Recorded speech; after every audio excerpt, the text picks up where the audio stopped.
Civil war भी है और गवर्नमेंट के साथ भी है, ये क्लियरली बोलता हूँ। हफ्तों तक चली वायलेंस है, इसमें घर बर्बाद हो गए हैं, लोग बाग उजड़ गए हैं, गांव के गांव तबाह हो गए हैं। There is no change in the situation in the Violence in the hills because someone has come to attack villages in the hills. We witnessed them burning our house with our own eyes. Manipur जल रहा है। आज से नहीं, पूरे 3 महीने से ऊपर हो चुके हैं मणिपुर में हिंसा की घटना को, और अभी मणिपुर पर सभी गौर कर रहे हैं, क्योंकि ये वीडियो जो आप देख रहे हैं सबके सामने आई है, तो इसने पूरे देश को हिला के रख दिया है। और इस वीडियो के आने के बाद प्रधानमंत्री खुद आकर इसके बारे में बात करती है, स्मृति ईरानी लिखती है, पीयूष गोयल लिखती है, विपक्षी पार्टी लिखती है। पर मुद्दे की बात यह है, ये वीडियो आज की नहीं 4 मई की है। पूरे 77 दिन हो चुके हैं इस घटना को हुए और अभी तक इस पर कोई एक्शन नहीं लिया गया।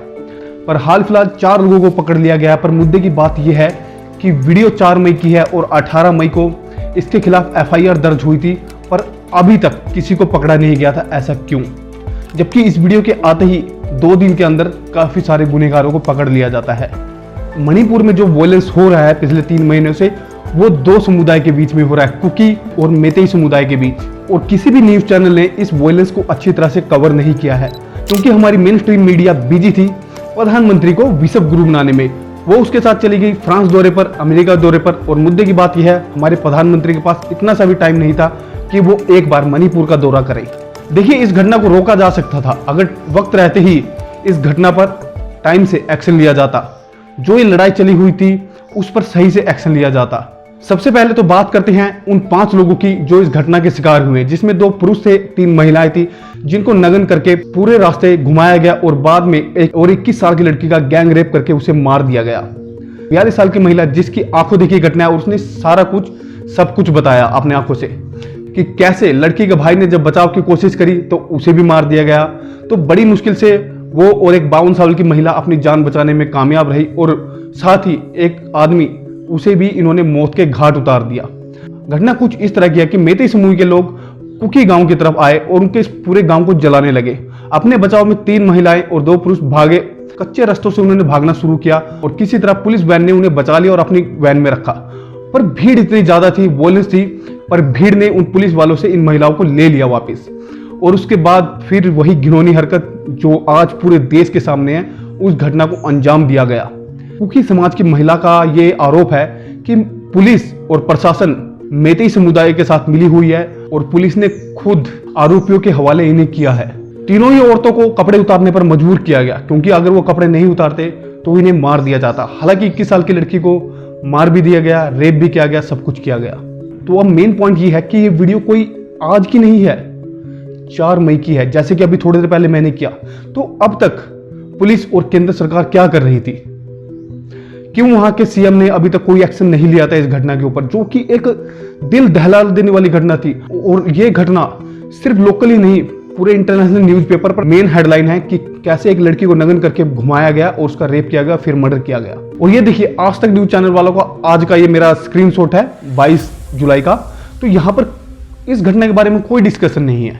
और यही घटना अगर राजस्थान, छत्तीसगढ़ या फिर कर्नाटक में हुई होती तो ये अभी तक मेन स्ट्रीम मीडिया की सबसे बड़ी कवरेज होती कि कैसे विपक्ष एक लड़की की जान बचाने में नाकामयाब रहा, कैसे कांग्रेस के राज में खुलेआम रेप हो रहे हैं, ऐसी कवरेज आपको देखने को मिलती।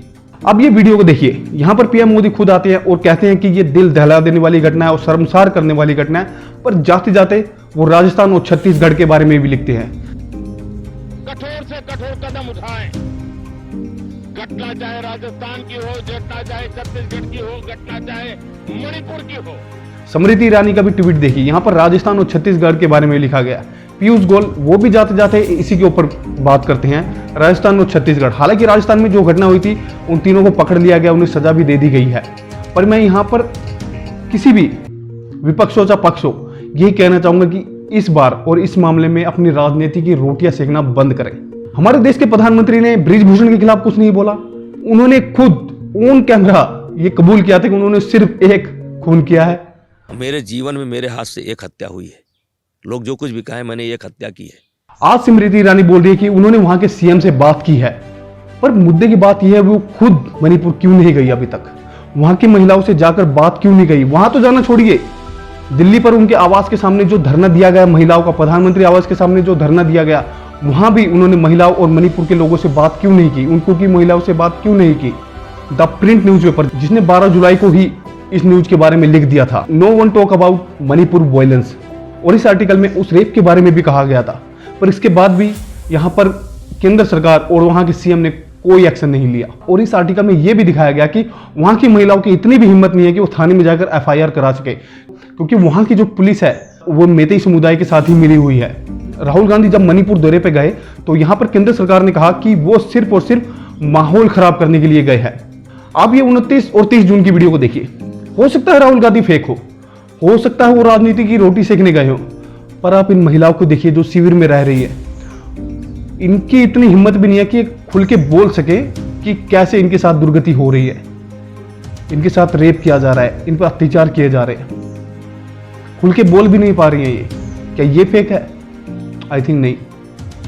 कम से कम राहुल गांधी को साइड में रखकर इस वीडियो पर तो कोई संज्ञान लेना चाहिए था, पर नहीं, ऐसा कुछ नहीं होता। Sir, can you please take your time? No, don't cry. Come on, please, can you? The mayor tried to defend our village, but we have no arms, no guns, nothing to protect us. We witnessed them burning our house with our own eyes. एक कहावत है कि अगर आप सच बोल नहीं सकते तो कम से कम झूठ तो मत दिखाइए।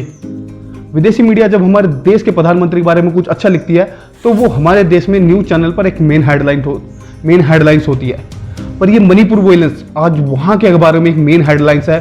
और जब कभी भी विदेशी मीडिया हमारे देश के बारे में कुछ खिलाफ लिखती है तो उसे एक कॉन्स्पिरेसी कहा जाता है, देश के खिलाफ एक षड्यंत्र कहा जाता है।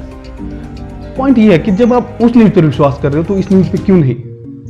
देश का मीडिया इस कदर गिर चुका कि आप इसका अंदाजा इसी चीज से लगा सकते हो कि हमारे देश की रैंक आज 161वें स्थान पर है 180 में से, और जो 161वें स्थान पर है तो वो आपको क्या ही सच दिखाएगी, आप खुद अंदाजा लगा सकते हो। क्या करेगा देश ऐसे विश्व गुरु का जो अपने देश में ही हो रहे दंगे को ना रोक पा रहा हो, जहां पर खुलेआम औरतों को नग्न करके घुमाया जा रहा हो। खैर, बात जो भी हो, हाल फिलहाल 4 लोगों को पकड़ लिया गया जो इस घटना में मौजूद थे। देखिए, मैं हमेशा कहता हूं और हमारे हरियाणा में कहावत भी है कि जब तक पुलिस का डंडा नहीं जाता ना तब तक वो कोई काम नहीं करते।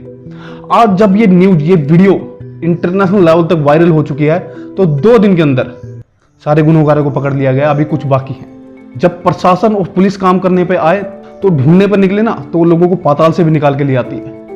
पर वही बात है, जब तक मेन कवरेज नहीं मिलती, जब तक एक बड़ा इशू नहीं बनता ना, देश में किसी मुद्दे पर गौर नहीं किया जाता।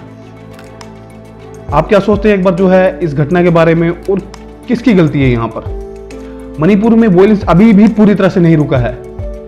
जाति आधारित लड़ाई बहुत बड़े लेवल पर होती है, ये हमेशा से रहा है। और हाँ, प्लीज अगर आपके पास कोई भी न्यूज आती है, कोई वीडियो आती है, इमेज आती है, तो उसको अच्छे से एनालाइज कीजिए, उसके बाद ही कोई एक्शन लीजिए। किसी भी न्यूज और किसी फोटो पर ऐसे विश्वास मत कीजिए, और खास करके AI के जमाने में। तो हाल फिलहाल बस इतना ही। Till then stay tuned, stay connected.